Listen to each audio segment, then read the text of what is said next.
እሺ እኔም ጌታዊ ሳምንት እያስተማረኝ ያለውን ሼር ላድርጋችሁ። ክፍል ዋናው ሀሳብ ያለው የምናውቀው ክፍል ዮሐንስ ወንጌል ምዕራፍ 15 1 እና 2 ላይ ነው። እውነተኛው የወይን ተክል እኔ ነኝ፣ አትክልተኛውም አባቴ ነው። እርሱም በእኔ ያለውን የማያፈራውን ቅርንጫፍ ሁሉ ቆርጦ ይጥለዋል። ፍሬ የሚያፈራውን ቅርንጫፍ ሁሉ ግን የበለጠ እንዲያፈራ ይገርዘዋል ይላል። እዚህ ጋር የምናስተውላቸው ነገሮች አንደኛው ምንድን ነው? እውነተኛው ተክል እኔ ነኝ ይላል ጌታችን። አትክልተኛውም ደግሞ አባቴ ነው ይላል። ስለዚህ አሁን አትክልተኛው ማለት ሁሉም እዛ ውስጥ ያለው አትክልት ሁሉ የእርሱ ነው። ግንዱም ቅርንጫፉም ሁሉም የእሱ ነው እና ምን ያደርጋል ይሄ አትክልተኛው? እርሱም በእኔ ያለውን የማያፈራውን ቅርንጫፍ ሁሉ ቆርጦ ይጥለዋል ይላል። እዚህ ጋር እንኳን ፓዝ ብናደርግ እግዚአብሔር ቆርጦ የሚጥል ነው የሚለው ነገር የሚያስፈራ እና በጣም ልናስበው የሚገባ ነገር ነው። በእኔ ያለውን ፍሬ የማያፈራውን ቆርጦ ይጥለዋል ይላል። ሌላም ቦታ የምናውቀው አለ። እቺን በለስ ታገሳት ብሎ ጌታ ሲጠብቅ 1 ዓመት ታገሳት እና የሚያስፈልጋትን ነገር ላድርግላት ታፈራ ይሆናል ብሎ የሚታገስ ነው። ግን ደግሞ የሚቆርጥ እንደሆነ ማስተዋል የሚገባ እንደሆነ ያለው። ግን ይበልጥ እኔ አሁን እያሰብኩት ያለሁት የነበረው ምንድን ነው? ፍሬ የሚያፈራውን ቅርንጫፍ ሁሉ ግን የበለጠ እንዲያፈራ ይገርዘዋል ይላል እና ይሄ የወይን ተክልን ስለመገረዝ ነገር አንድም ሰው ሲል የሰማሁት ምንድን ነው? ወይን ግንዱ ይሄ ቅርንጫፉ በጣም ከረዘመ የወይን ኳሊቲው ጣዕሙ ጥሩ አይሆንም፣ ወደዚህ ጫፍ ላይ የሚወጣው ፍሬ። ስለዚህ ምንድነው የሚያደርገው? ሲገርዘው ቀረብ እንዲል ያደርገዋል እና ከዚህ ከግንዱ የሚወጣው ሳብ ወይም ደግሞ ምግቡ እዛ አጭር ያለችዋ ቦታ ላይ በደንብ እንዲወጣ የሚያደርግ ማለት ነው። ያም ጣፋጭ ፍሬ እንዲያወጣ እና የመገረዝ ዓላማው አጠር አድርጎ እዛው ጋር በደንብ ቸብ ብሎ ፍሬው እንዲያፈራ የማድረግ ስራ ነው። በድሮ ትርጉም ላይ ያጠራዋል ነው የሚለው እና ይሄን ነገር ያስተዋልኩት ምንድን ነው? እግዚአብሔር እንግዲህ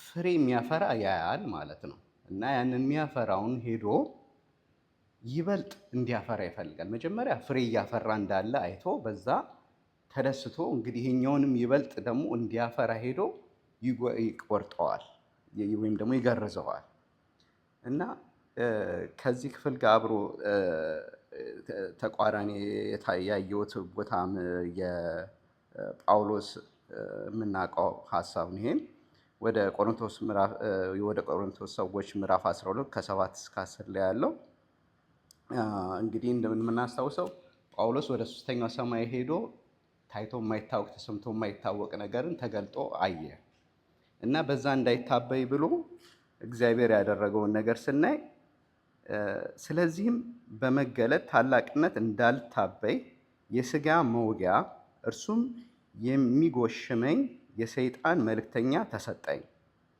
ይኸውም እንዳልታበይ ነው። ስለዚህ ነገር ከእኔ እንዲለይ 3 ጊዜ ጌታን ለመንኩ። እርሱም ጸጋዬ ይበቃሃል፣ ኃይሌ በድካም ይፈጸማልና አለኝ።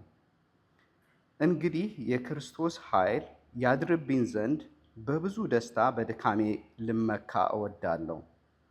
ስለዚህ ስለ ክርስቶስ በድካም በመንገላታትም በችግርም በስደትም በጭንቀትም ደስ ይለኛል። ስደክም ያን ጊዜ ኃይለኛ ነኝና ይላል። ስለዚህ አሁን ይህንን ስናስበው አሁን ጳውሎስ እያፈራ ነው ፍሬ። ያ ፍሬ ግን የሚያስታብየው ነገር ሊኖር ይችላል እና ጌታ ግን ምንድን ያደረገው? ይበልጥ ፍሬ እንዲያፈራ ይሄንን ተሰጠኝ ነው የሚለው እና የሰይጣን መልእክተኛ ተሰጠኝ እና የሥጋ መውጊያ አለ እና ይሄ ነገር ደግሞ ከእሱ እንዲወገድለት 3 ጊዜ ጌታን ለመንኩት አለ። የጌታ መልስ ግን ጸጋዬ ይበቃሃል፣ ኃይሌ በድካም ይፈጸማልና አለኝ ይላል። ስለዚህ አሁንም ይሄ የመገረዝ ስርዓቱ ምንድን ነው? ይበልጥ ፍሬ እንድናፈራለት እግዚአብሔር የተለያዩ ነገሮችን በሕይወታችን ያመጣል። ከባድ ነገሮች፣ የሚያስጨንቁ ነገሮች እዚህ ጋር ጳውሎስ ዘረዝራል። መንገላታት ይላል፣ ድካም ይላል፣ ችግር ይላል፣ ስደት ይላል፣ ጭንቀት ይላል። እነዚህ ነገሮች በህይወታችን ይመጣሉ እና ሲመጡ ግን ዓላማቸው እኛን ልክ እንደዛ ይሄ መግረዙ ወይኑ ቅርንጫፍ ወደ እግዚአብሔር ቀረብ እንዲል እኛን ለማሳነስ ማለት ነው፣ እንዳንታበይ። ምክንያቱም እግዚአብሔር ለትሑታን ጸጋን ይሰጣል፣ ለትዕቢተኞችን ግን ይቃወማል። ትዕቢተኛ የሆነው መቆረጥና መጣል ነው የሚሆነው ከቀጠለ በዛው ማለት ነው። ግን ራሱን የሚያዋርደው እግዚአብሔር ላይ ጥገኝነቱን የሚያደርግ ከእግዚአብሔር ውጭ ሌላ ማንም የለኝም የሚለውን እና የሚያፈራውንም እንኳን ደግሞ ለእግዚአብሔር ክብር የሚያቀርበውን ግን እግዚአብሔር እንደገና በተለያዩ ነገሮች ያሳንሰዋል። እና በጊዜው ከፍ ለሚያደርጋችሁ ራሳችሁን በእግዚአብሔር ፊት አዋርዱ፣ በእግዚአብሔር ኃይለኛ ክንድ ስር ራሳችሁን አዋርዱ ይላል። እና በማዋረድ ውስጥ ብዙ ፍሬ አለ፣ የሚጣፍጥ ፍሬ። እና እግዚአብሔር ግን የተለያየ ነገር ያመጣል። ጳውሎስን እንደዛ አደረገው፣ ሰጠው ማለት ነው። ሆነብኝ ሳይሆን ተደረገልኝ ብሎ ነው አነጋገሩ። እና ስደክም ያን ጊዜ ኃይለኛ ሆናለሁ። ስለዚህ አሁን የኛም በማነስ ውስጥ ራሳችንን ሀምብል በማድረግ ውስጥ ያኔ ኃይል አለ። የእግዚአብሔር ኃይል ነው የሚገለጠው። እኛ ባነስን ቁጥር እግዚአብሔር በእኛ ውስጥ እየጎላ እየተገለጠ ይመጣል ማለት ነው። ስለዚህ እኛ ማነስ ነው ያለብን። ይሄ የእግዚአብሔር የማጥራት ስራው ያማል። ጳውሎስ ለመነ 3 ጊዜ፣ ግን የሚያስፈልገው ነገር ነው። ምክንያቱም ትዕቢት የሚባላል የሚመጣ ሁሌ ከኛ ጋር ያለ አንቼክ ከተደረገ ወጥቶ ችግር ውስጥ የሚከተን ማለት ነው። ለዛ ግን እግዚአብሔር የተለያየ ነገር ይሰጣልና ያዕቆብ ምዕራፍ 1:2-4 ላይ ምን ይላል? ወንድሞች ሆይ ልዩ ልዩ መከራ ሲደርስባችሁ እንደ ሙሉ ደስታ ቆጠሩት። ምክንያቱም የእምነታችሁ መፈተን ትዕግስትን እንደሚያስገኝ ታውቃላችሁ። ምንም የማይጎላችሁና ፍጹማን ሙሉዋን እንድትሆኑ ትዕግስት ስራውን ይፈጽም ይላል። ትዕግስት ስራውን ይፈጽም። ለእኛም አሁን የተለያየ ነገሮች ይመጣሉ። የተለያየ መከራ ሲመጣ የሆነ ነገር ሊሰራ ነው እና ይሄ ትዕግስት ስራውን እንዲፈጽም አላህ አድርጎ ነው። ቢያምም ምን ቢልም በድካማችን ያኔ ኃያል ነን። ምክንያቱም የእግዚአብሔር ኃይል በእኛ ይገለጣል። እኛ የበረታን ኃያል ሆነ ያለን ጊዜ ችግር ነው፣ ትዕቢት ነው። እኛ ፈራን ብለን ይውልኝ እንታይ ባለን ጊዜ ችግር ነው።